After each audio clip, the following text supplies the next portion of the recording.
It is 16th of February, and as we're about to release the second part of Day 720, there are news coming out from Russia that Alexei Navalny was murdered by Putin's regime in his jail, way up in the north in permafrost.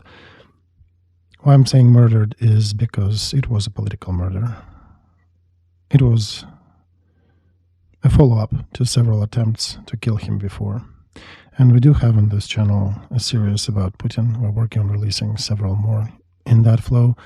This is a murderous tyrant who had killed before, who had killed his way up into power, and nothing changed. Alexei was a dreamer when he returned to Russia after his assassination attempt. And as many of his friends warned him, he shouldn't have done it. But he wanted to still give hope. Well, now Russia has lost a leader who had a proven record of bringing out hundreds of thousands of people to the streets to protest against that murderous regime. And people of Russia will have to find new ways to do it. You know, during his interview with Putin, Tucker failed to ask questions about political prisoners. He did inquire about American journalists, right, but he completely neglected Navalny and hundreds of others who are behind bars and who, some of them were still alive at that point. I think it's a big weakness of that interview, and Tucker may have discovered that it's not only bread that is cheap in Russia. The price of life is even cheaper than that. I'm sure there'll be more analytics and discussions coming out later, but this stream was recorded earlier, so news about Alexei are not part of it. Bon voyage, Alexei.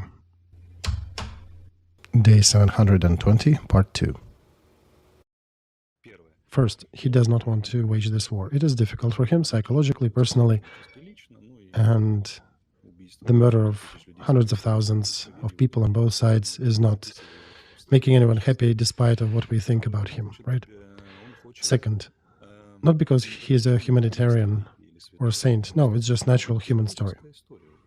And it's a complex of the special services intel officer. Why kill when you can decide at the table? He's not a tank general, he was an officer of first directorate of KGB, external intel. They were always working more precisely there. Murder is also in the spectrum, but they rather prefer other things first. So it's ingrained in him on the level of reflex. Second, Russia, despite all the scary fairy tales that it will fall soon, it is difficult to estimate its real economic state. Well, people are saying that it'll die the day after tomorrow as a country. I always say, you know, while the fat gets slimmer, the slender one will die. Especially when Ukrainians are telling me that Russia will fall tomorrow and you just need to hold on through the night. In reality, however, they have enough problems, and if they find a way to liquidate some of them, for example, ceasefire would mean perhaps lifting off some of the sanctions, and it will ease the situation in Russia.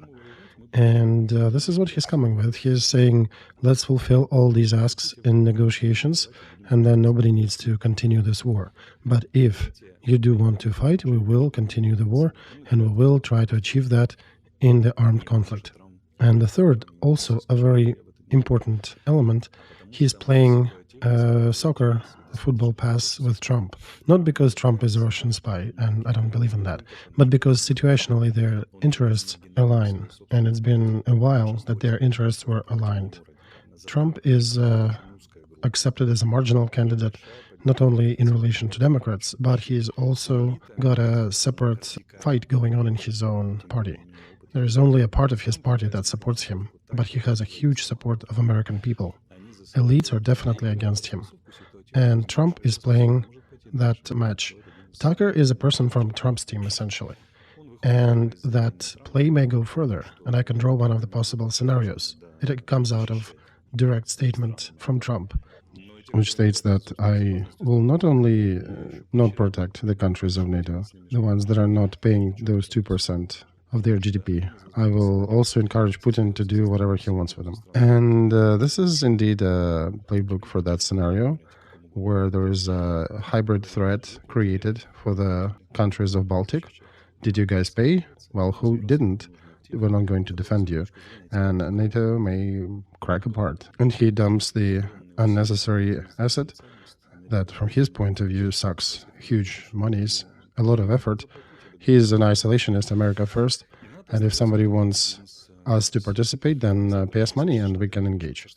And NATO then is left alone, whatever is left of NATO, to face Russia.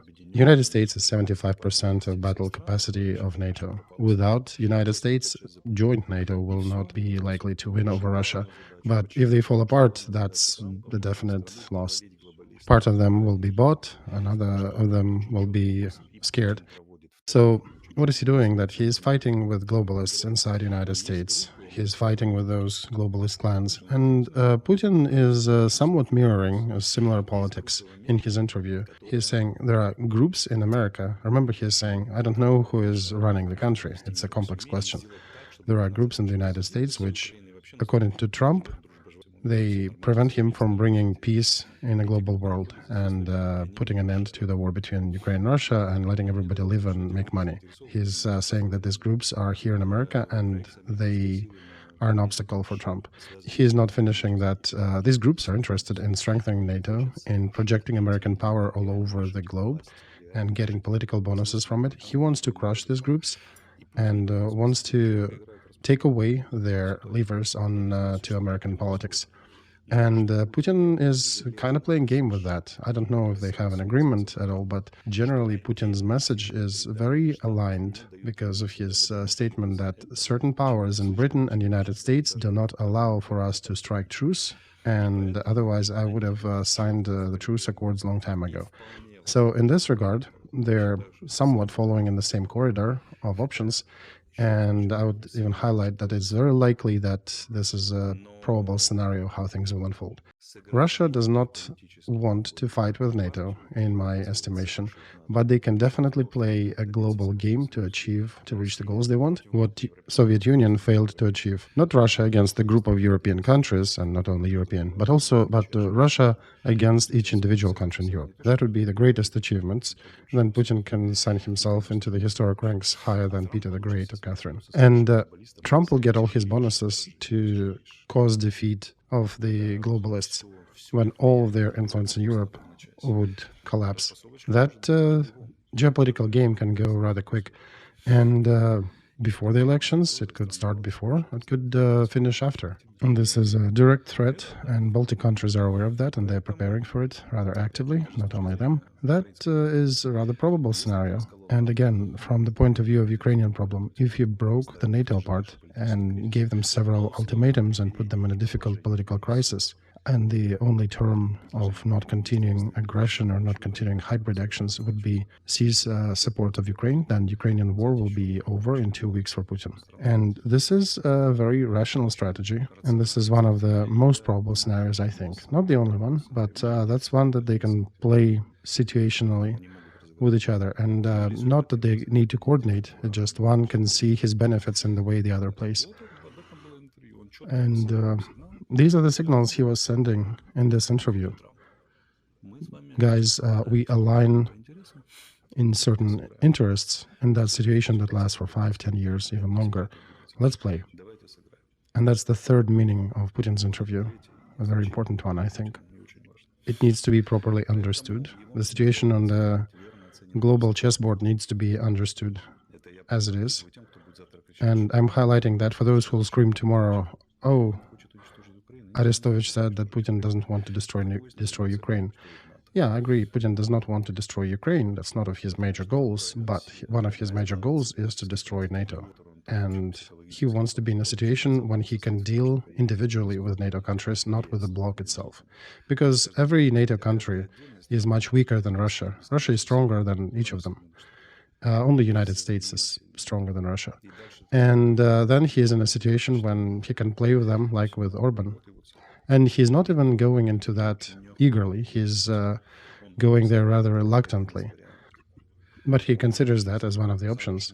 He's saying that if the better negotiation doesn't prevail, I can play that. But for the most part, he wants a new Istanbul, new agreement, And after the interview, Tucker mentioned that he did speak with Putin off the record, and Putin is eager to give away certain items. They did discuss the Ukrainian question off the record.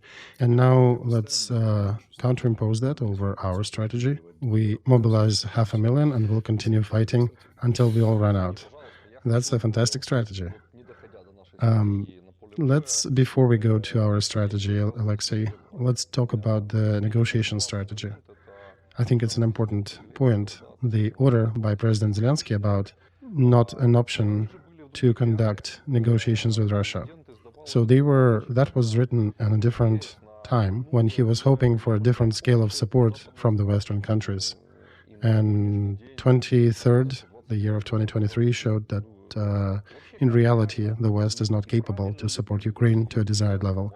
So what do you think? Will it be right for Zelensky to cancel this order and then get engaged in these negotiations?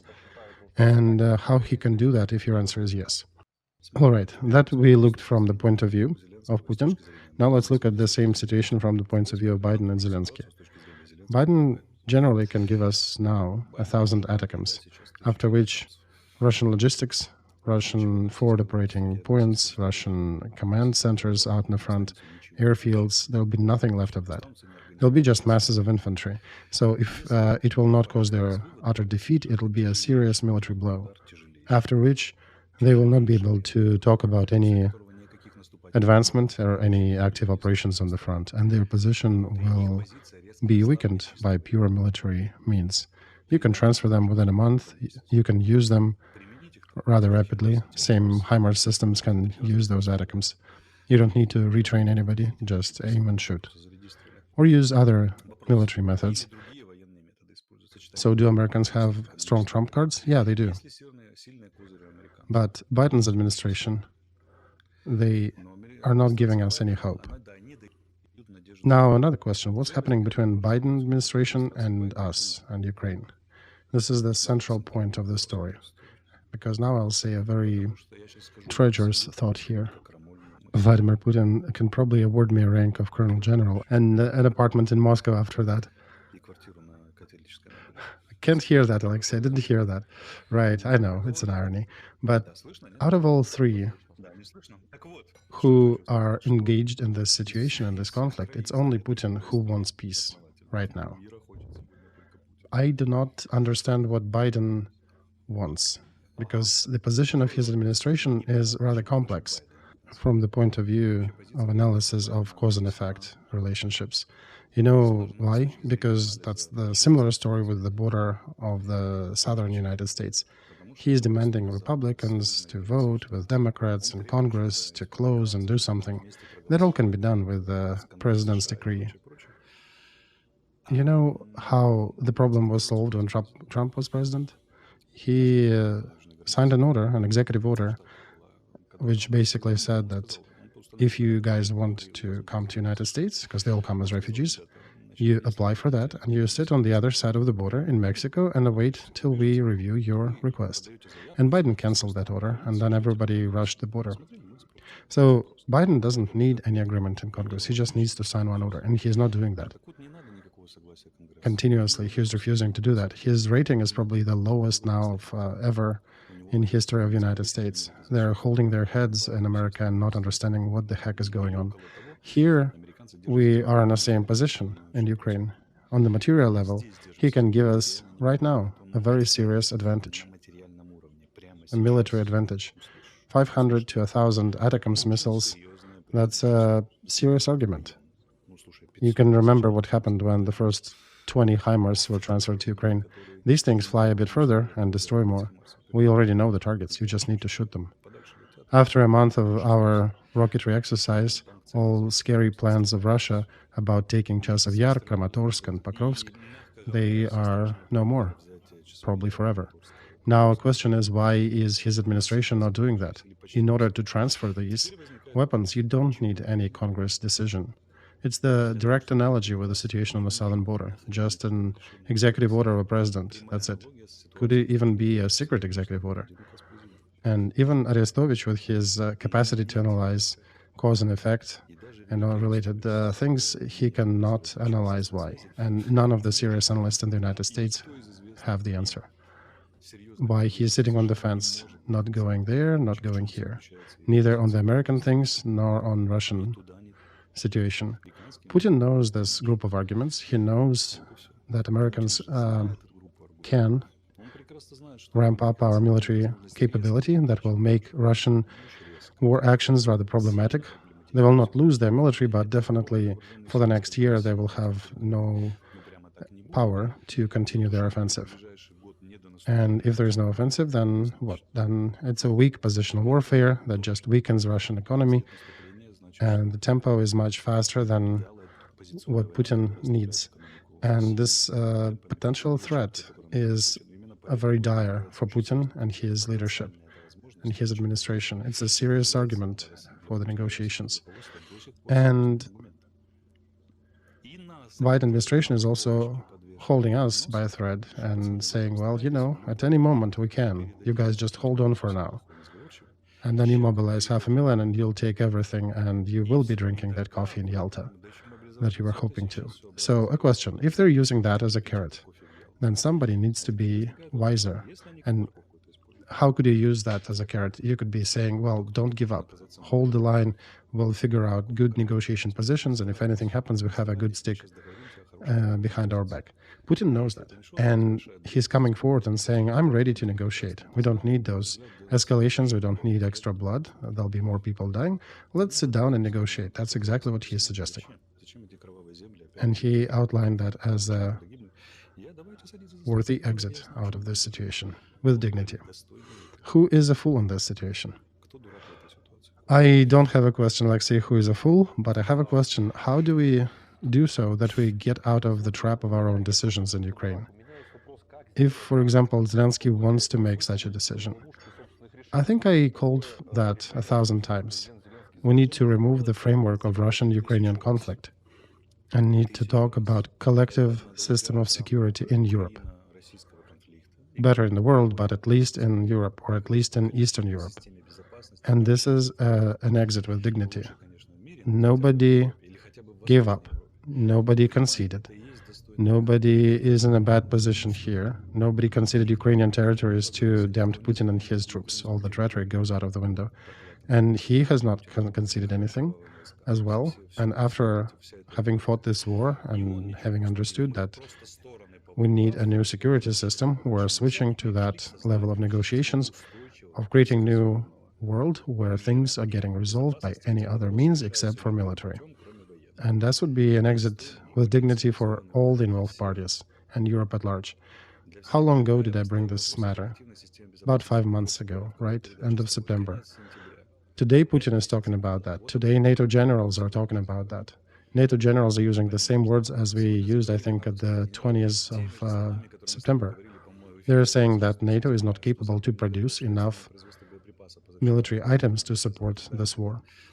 It took them 6 months to get the thought that we were discussing here. Well, okay, so a brilliant exit out of this situation for which all involved will get the monuments of gold in every big capital, because alternative to that would be 10 to 15 years of big war in Europe with the looming threat of direct conflict between NATO and Russia. And now a question, which of the politicians does have enough responsibility and power to act to remove that scenario of 10 to 15 years of warfare and to bring the negotiation scenario on the table? But with that, one needs to acknowledge the real interests of Russia, real interests of Belarus, of Ukraine, of NATO countries, of United States. And we can be discussing that for 10 years easily, but without war. And there are no politicians who are ready to do that. Everybody is drowning in the likes and the emotional rhetoric, in being winners and reaching goals.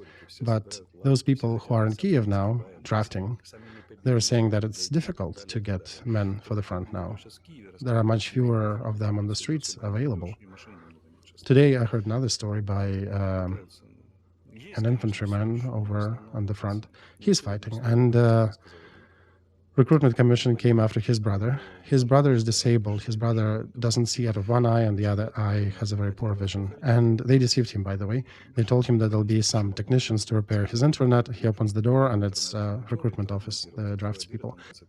His reasonable choice of action would be to go to the mobilization point and to prove his disability. But he is saying, no, I'll move, I'll go to a different relative house, and I'll be hiding there under the sofa till the end of war. That's the level of trust to our government.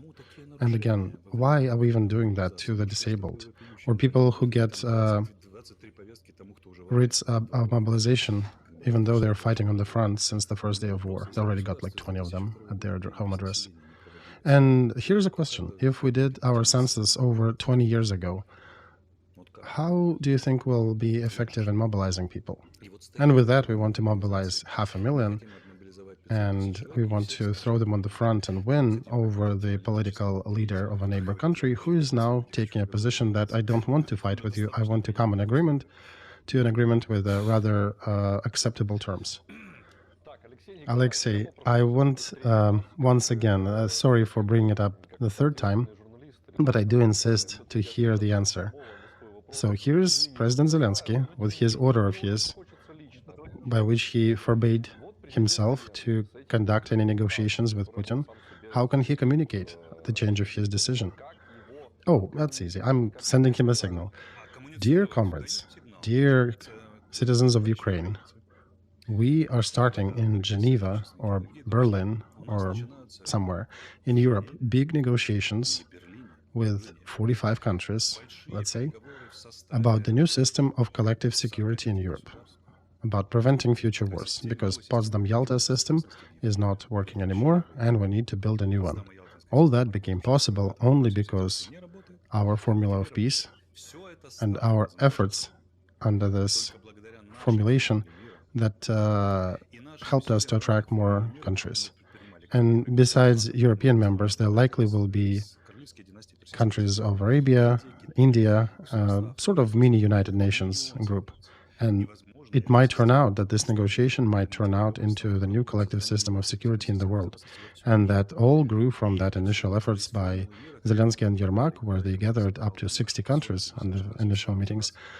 So even Russia and Belarus are agreeing to participate in that. All BRICS, China are participating. Hooray, all the adult people are at the big table discussing the problem. And if reporters ask him about how about your order to not negotiate with Putin, he can answer, I'm not talking to Putin. 60 countries are making joint decisions. I'm not talking to him. Yes, he or his representatives are present, but this only is in the framework of big collective negotiations. We're not negotiating with Russia directly. And after a summit in Malta, by the way, they said, we will ask Russia to be present on this peace formulation, but only after we initially come to an agreement between us. And of course, side effects of that would be a ceasefire, troops withdrawal, etc. And that's it. Everything grew from the peace formula. This was a genius initiative of President and his head of office, which back in March of 22 saw the possible exit from this situation. And that's the communication he needs to deliver. By the way, they really offered very interesting formulas. Two formulas that were not in international politics before. EU 24, it's similar as aid on the 5th article of NATO, but not beginning consultations in the frame of 3 days, but providing immediate economic, military, and political aid during 24 hours, the first 24 hours, to any country that joins this treaty. And the guarantees have to be similar not only for Ukraine, but for any country who are participating. And they offered a peace formula in this fashion, although Russia and Belarus were amiss from that idea. And we invented that back in March of 22. And that's a good alternative to Istanbul agreements. Russia, after attacking us for 2 years, figured out that Ukraine is not going to give up, and Russia may actually come to an agreement to sign that peace treaty internationally. So every soldier in Ukraine was a participant, everyone who died, everyone who got wounded, every drop of our blood provided for the long-term peace in Europe. And that's an ideal exit. What else? You can build monuments to the author of this genius formula that grew into a global summit of collective security in Europe. This is a valuable option, and you don't even need to cancel your order of direct negotiations with Putin.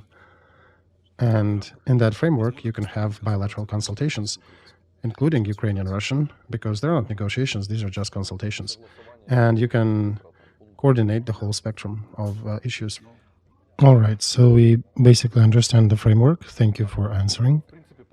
I think it was rather important to be voiced. Then, regarding collective security, the real one, Putin gave a pass, gave a ball to the other side about the missile defense system. And I'm not sure if it was mentioned before, but he did mention that he wanted missile defense jointly. All right, Nikolay, let me finish whitewashing Putin here. I do want his apartment and rank.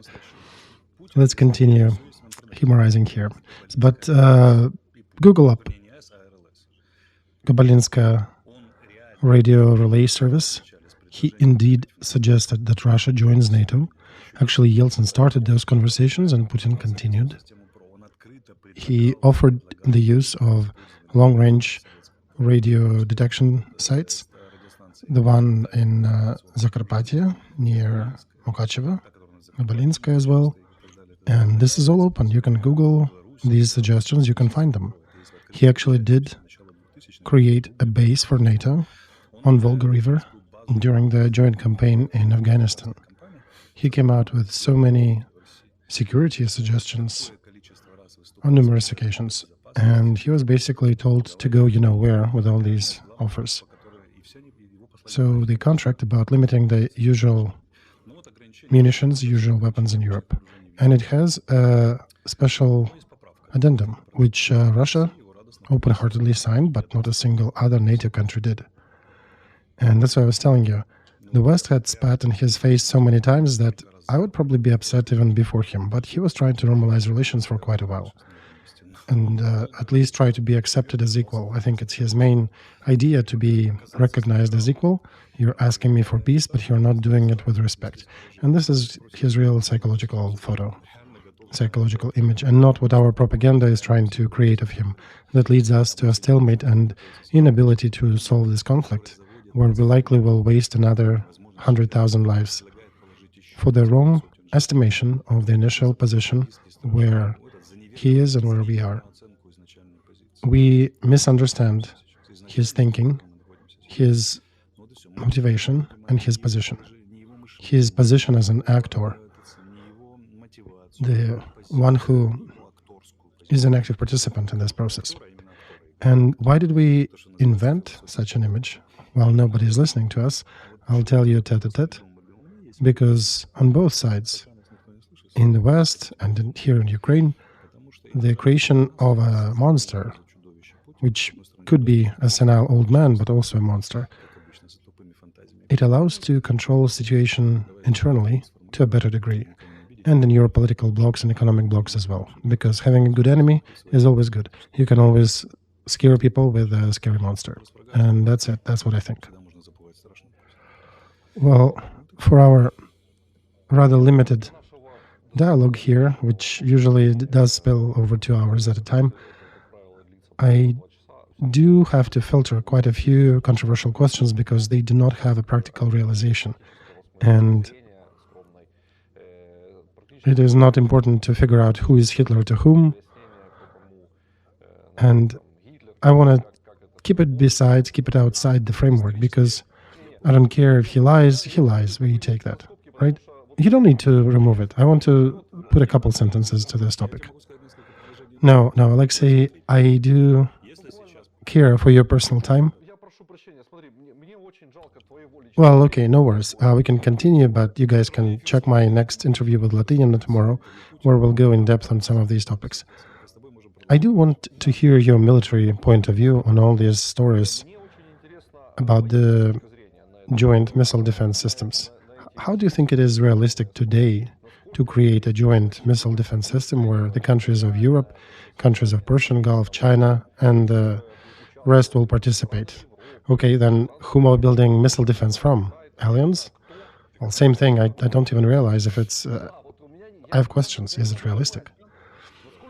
Well, when Putin was suggesting that, he was still a very pro-Western politician in Russia. He was suggesting to do that against Iran. Now Iran is an ally of Russia in BRICS and in SHOS and Shanghai organization. And Why did it change? It did change over 25 years, right, that position, because none of his ideas in the early 2000s was accepted. They were all rejected. You can Google them up, literally. Gabalinska radio electronic station, missile defense, Russia joining NATO. So we are now calling him a monster, but that monster was actually knocking on the NATO door for quite a while, begging to accept them.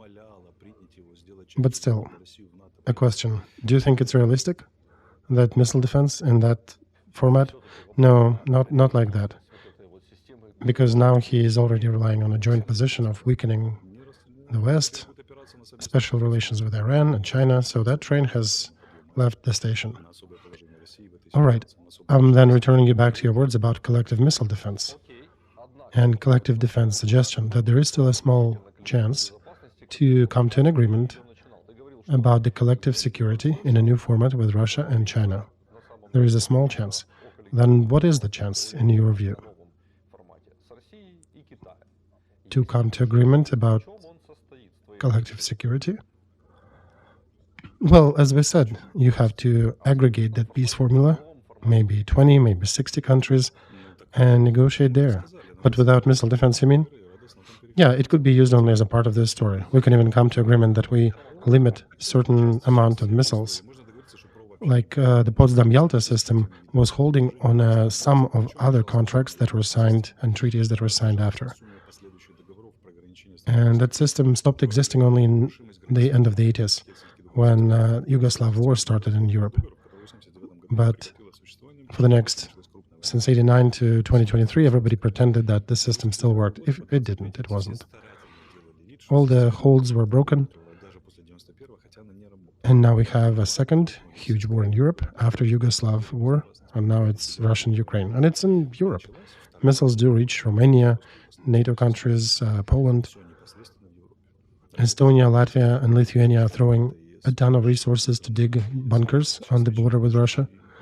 Poland is preparing for possible conflict because nothing is guaranteed. What is guaranteed is that the borders may be reviewed and there might be clashes. So that is what can be agreed upon. If that is agreed upon by many countries and everybody signs under that, then we can have a possible path forward. Like, for example, we've been discussing in Istanbul to create a demilitarized zone that Russian troops would be withdrawn by 100 kilometers away from the border, and we would remove ourselves by 50. And if just one soldier starts to move towards it, that's already a violation that initiates the reaction back. And what it means, the inability to create strike groups for invasion, just that offer would alleviate the system of military security and would essentially make a serious preparation for ground warfare almost impossible. And these agreements can be dozens or hundreds of them about different weapons, different missiles, different actions. There is still a Viennese agreement that if the movement is over 9,000 troops, the country needs to warn neighboring countries about their route and where they're going. So this system exists. Diplomats and politicians still remember how it should be used. It's only about the will. The level of politicians currently fell down dramatically. It's a separate whole story, but the Western politicians, if you compare them to their counterparts in the 70s, the difference would be as if you hear an academic in a university and some granny near the multi-story apartment in the yard talking about something. So somebody sent me a picture from France. There was a newspaper from Paris. What will be if Russia and Ukraine will join forces? So I guess we were scaring them not for naught. Now they're finally starting to think about it. And I keep getting more asks about consulting and aiding them with analytics on certain things. And I asked them back, how come just now? Because we've been talking about that for, well, probably 3 months ago. And their answer is, now we're ready to look into this. So they're waking. Probably all the efforts we're doing here are not in vain. All right. And before we continue, let's remind our viewers that we do support Armed Forces of Ukraine, and you can find a link to 47th Separate Brigade near Avdiivka. They are gathering money for Mavics, UAVs, for EcoFlow, for charging stations. These are individual fundraisers for that brigade. We only support them with our signal here. We never touch the monies. So if you can, if you have the capacity to, please support our armed forces, because regardless of our judgments, estimations, and discussions, the main thing is to support our army and our troops who are carrying out tasks at this moment. Am I saying it right, Alexei Nikolaevich? Indeed, they are very engaged, deeply engaged in a very difficult part of the front. And we've been raising this fundraiser for about a week for that brigade. No, Alexei, correction. That 93rd we closed. This is 47th now. Okay, so a different one. But yes, important. Every second is important for them. It takes time to get the UAV, and the situation is critical. And I do ask you, I understand sometimes your mood is low and you don't want to, don't feel like, please help the 47th, because they're on the front line, carrying out the heaviest fighting. And any hryvnia of yours, any cent of yours, does help to save lives of soldiers. Just like in that poem about you never know what broke the back of a camel, right? Where is the last straw? When the empire failed because the blacksmith did not have a nail for the horseshoe, right? So it's good to make sure that our specialists, they do have all the nails. All right, another interesting security element that Putin referred to, he mentioned Egon Bahr, German politicians, social democrat, who from the independent Germany, Federative German Republic, independent from Soviet Union, was suggesting different formats of collective security. Do you think it is actual that he mentioned this figure? Because we did discuss Kennan, who is also a rather elderly guy, and he was an elderly guy when he was writing and discussing that. Now, none of them are still alive. But do you think it's adequate that Putin refers to that fella? I need to study him. I have learned about him during the interview, but yeah, I'll need to read about him. Mr. Mayor, he is still alive, by the way, and his view is also very realistic, an American politologist. He's probably one of the cleanest minds that they still have. There are a lot of people who have good understanding and have decisions for these projects as long as you have a will to. All right, so let's summarize that. It appears that all these stories related to collective security, and there is a whole spectrum of different solutions developed. Some of them are timely, others are not. Diplomats are aware of all these options on the table, and frankly, we just need to rely on the real balance of powers that is in existence. Indeed, there is a principle of respect to reality. As somebody who is very fond of psychology and psychological tools, I would say it's the respect to reality that drives a lot of things. What happens when we stop respect it? We stop being rational, right? Then we start looking at a very false portrait of our foe, of Putin, which is not matching reality. We then react to a created creature, not to the real one. Unlike the real Putin that we saw, that kind liberal fella, and I'm putting that in quotes, that's the image he drew from this interview. But we cannot win the game if we misjudge him and his estimations and his inclinations, right? It's as if we were playing on a different chessboard. The second part is that we have an absolutely realistic opportunity to sign a peace treaty right now. And we have a different scenario when we waste another 100,000 dead, maybe even more, until we understand that this doesn't work, and we will still be back to the negotiations table. In the March of 22, we failed to come to an agreement, and we now have hundreds of thousands more dead people on both sides.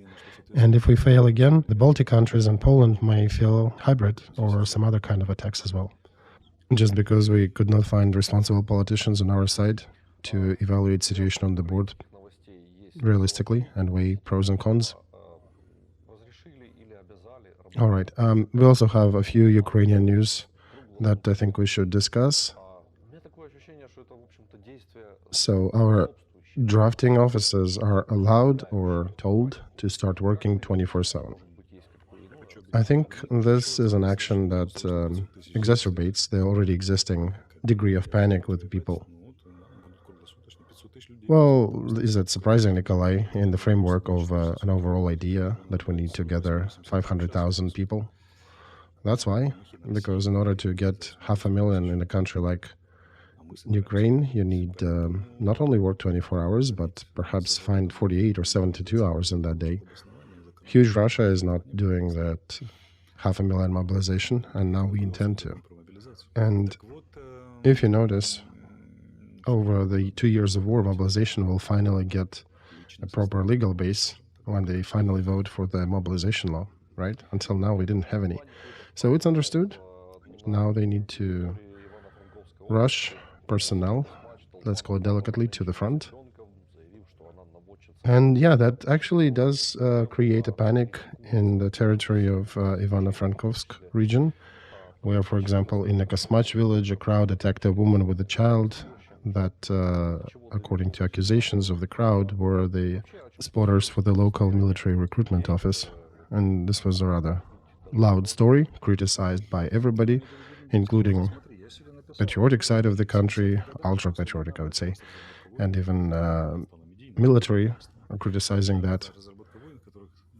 So in your view, what can you say about the psychological state of people who are eager to attack a woman with a child?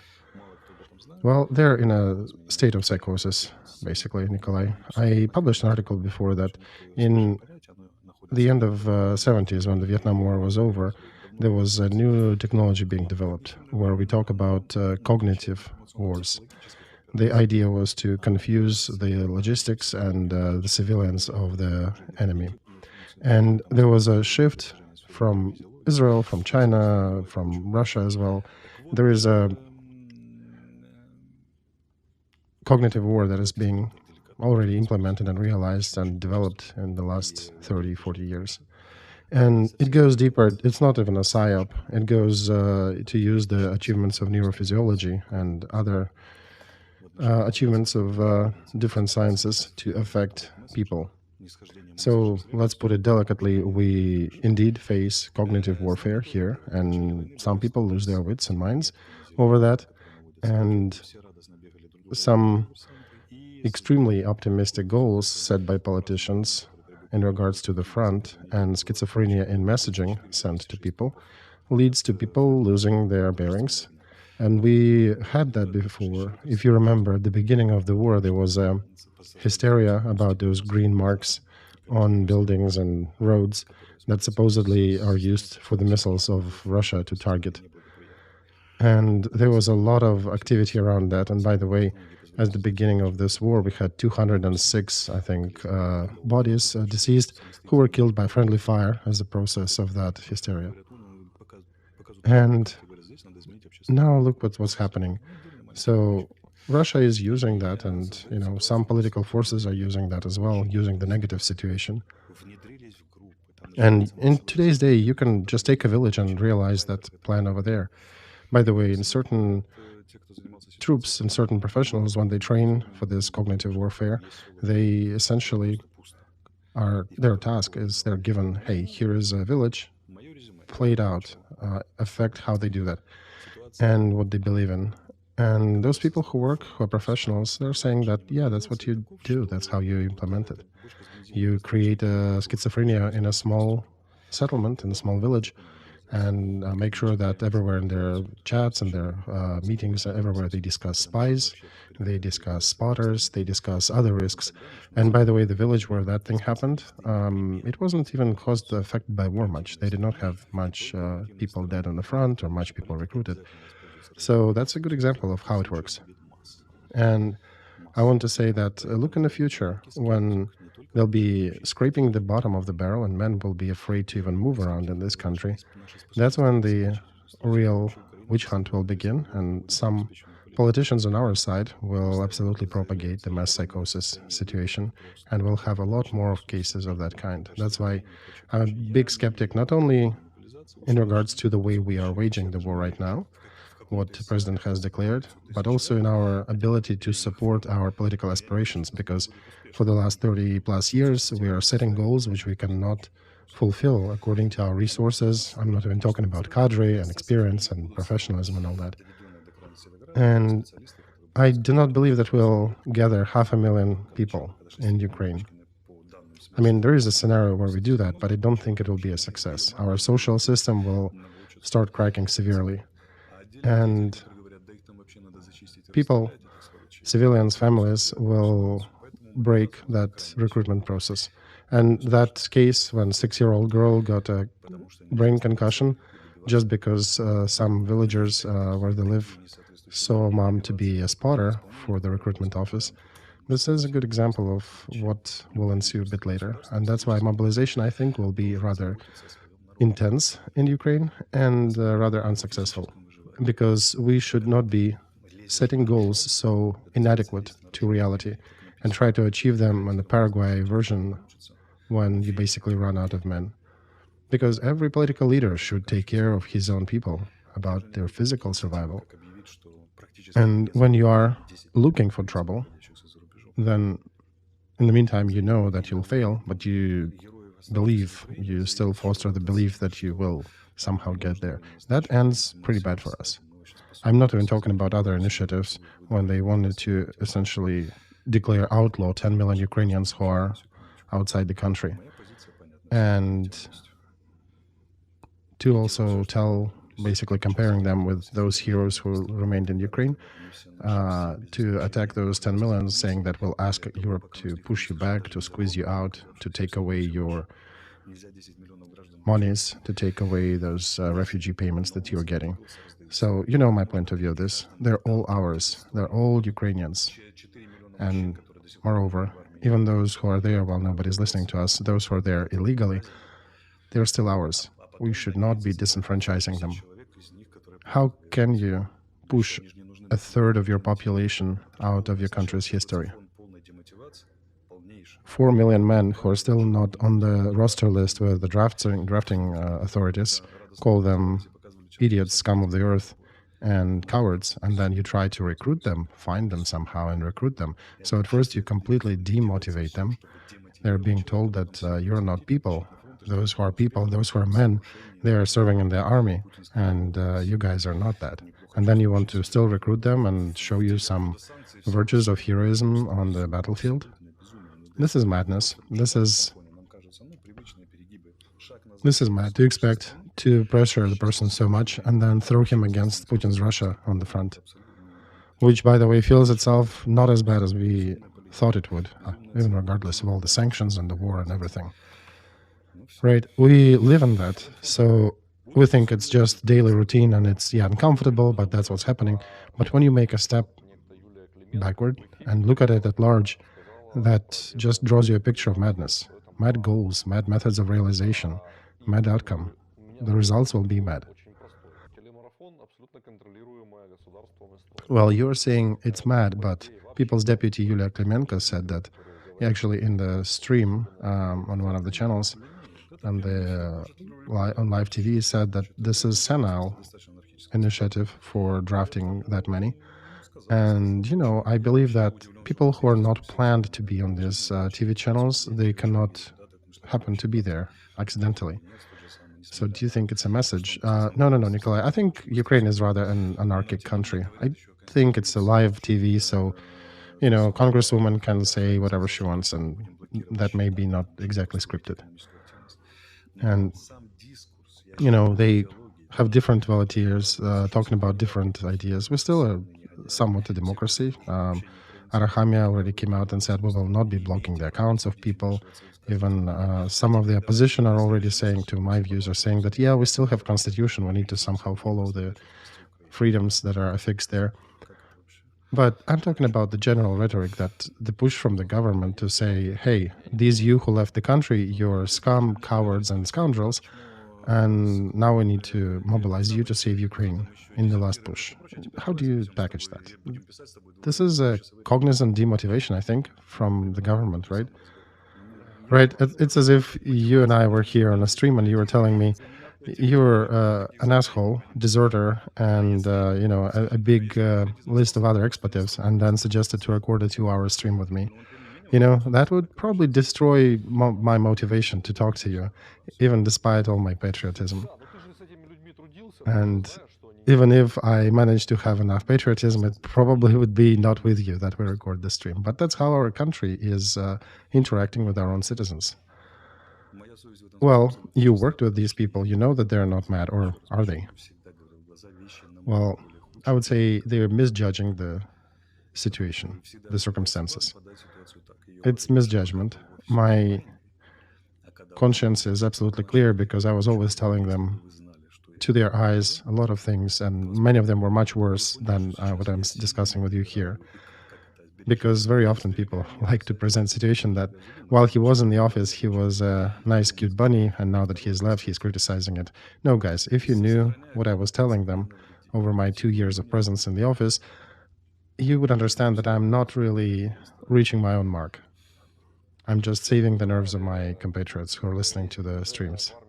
I'm trying to stick to the principle, do no harm, even though when you criticize or have a difference of opinion. Perhaps I do not always succeed, but I'm definitely trying.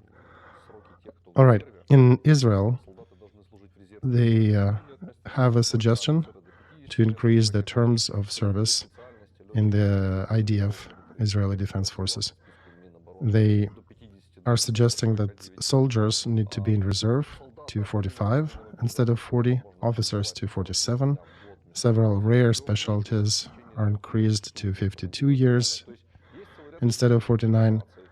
And besides extraordinary mobilization, they can be drafted or called to serve for about 50 days over the span of 2 years. So that's in Israel, where they don't have a problem with mobilization generally, where they had a lot of people who lined up when the war started, right? When that attack happened.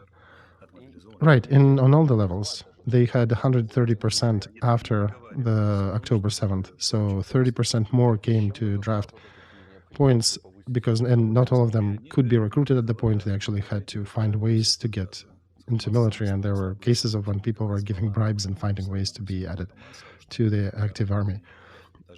So what do you think it is connected to? And that idea to change the terms? Well, look, Hamas, where 2/3 of Israeli army is fighting now, is much weaker than other opponents that they have, that Hezbollah and behind them Syria and Iran. The Gaza Strip is probably about half the Kiev, and 2/3 of a strong Israeli army for how many months are still fighting with them? They're still fighting. There's still active hot warfare.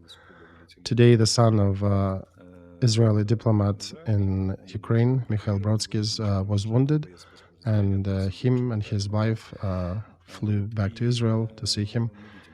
Their son went through surgery. His life is not in danger. He's actually a fighter with one of the elite special forces teams. And you can see in the news that the son of General Commander-in-Chief died in the front, and the whole country is fighting there. Everybody is. And they do have a lot more people willing to help, to aid, and they're fighting against the weakest of opponents, but still, it takes them months to clean it up. We are fighting in an absolutely different situation. We're fighting with a huge opponent, the strongest that we could find, I guess, or if you look at the whole globe, and we are in a situation where we don't have enough people. And that's why in Israeli, when they increase these terms, everybody understands why, because they see that if there'll be a clash with Hezbollah, it'll be much bloodier and heavier than what they're going through now. So they understand they need to make these corrections. And we here, on one hand, cannot do such an action because there is no public support to that. But then we are trying to force it, to brute force it through without proper communication with society at large. In Israel, there is always a discussion. Even when they're planning these unpopular measures, there is always a discussion in the media. Government is talking to them as with adults. We're all fighting. Our kids are fighting. That's the message coming from elites. To everybody is saying that we may need to extend the duration of your service in the army. It likely will be more expensive and more pricey for us on different levels, but otherwise we will die if we don't have that. And that's what Israel does. We, on the other hand, are on the brink of actual collapse, of actual death. And in the meantime, our government demotivates, our bureaucrats still find ways to steal. And as a government at large, they're failing to come out and discuss problems with its population. In the country where 4 million men are refusing to get on a roster of drafting places, or drafting committee, it is madness to say that we will draft 500,000 and will take them and win in this war. You should start with discussing it with these 4 million. Why are you hiding? Why are you avoiding that? Because they probably will present a very impressive list of asks from the government. Because otherwise, they just refuse to fight for the system where they see themselves as rightless slaves. I'm quoting Mannergame here. Before spending millions on defense, at first create a system where a person would understand, a citizen would understand what is he fighting for. In Ukraine, this is really bad with this aspect. Mostly it is affected by setting the wrong goals and attempting to use non-existing resources to solve them. And the main difference between us and Israel is that they are much closer to reality, they understand. Second, their social contract supports that the kids of elites are fighting on the front and also dying and partaking. Everybody is participating in that. In Ukraine, kids of elites are nowhere near the front. It is basically considered to be the war of the poor, of the less fortunate. And now the government comes out and says that hey, these are the goals, if you want to look at that, set by the rich and well-doing parts of the society to gather 500,000 of less fortunate from that society and die there a bit, achieving the goals of that upper class. This will not happen if we are still going to push it this way. All right, we have an important message from German press as well. If Ukraine falls, there is a risk of mass exodus.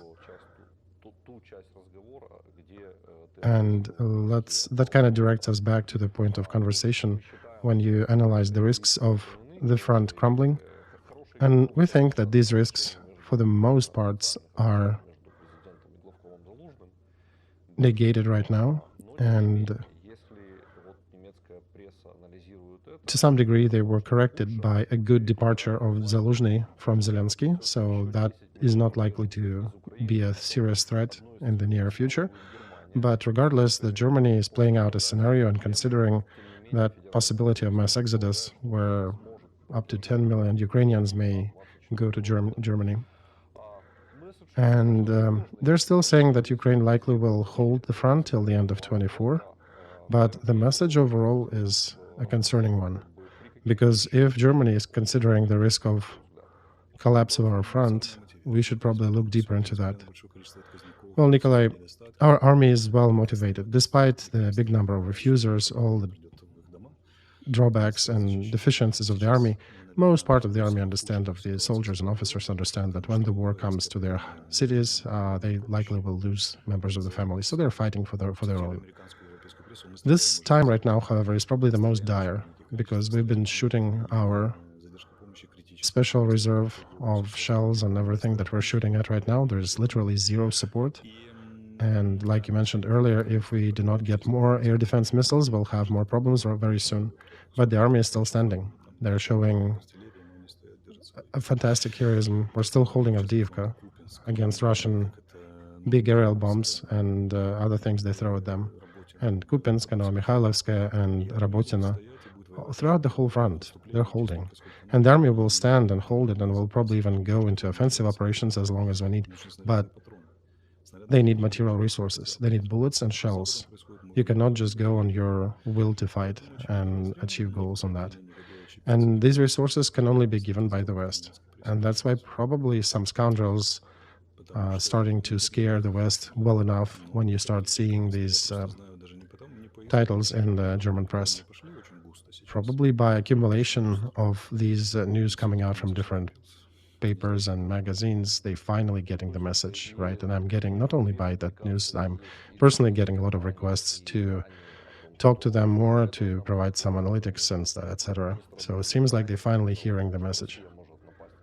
Yeah, Minister of Defense of Germany said Germany needs to be ready within 5 years to face the conflict with Russia. Denmark minister said their country needs to be ready for a conflict with Russia within 3 years. And this is according to new information, not NATO's judgments last year. This is new information according to the current situation on the front and everything. So apparently they are starting to take the threat rather seriously. Yeah, they're saying they got the real information and now they're basically seriously concerned about that. But they're saying that in the public interviews. I want to say an important thing. They will never have these 5 years or 3 years. Nobody will give them that. We have a very simple alternative, either a collective security system in Europe, or at least in Eastern Europe, or a big war, including a war of Russia with NATO.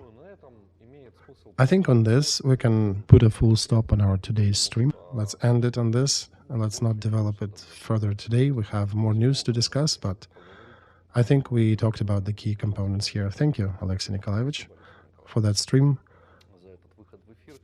Dear viewers, please support the Armed Forces of Ukraine if you can. We're making a fundraiser under that video. We continuously support these activities, and we never touch the money. They go directly to their accounts. We just verify that it's a real request from a real detachment. So you can do and support as much as you can. 47th Brigade is now collecting for their UAVs and energy generators. So please support them if you can. Do not forget to subscribe to Alexei Arestovych, to Alpha Media, and of course to the privateer station if you are listening or watching that in English. Have a quiet night. Good luck.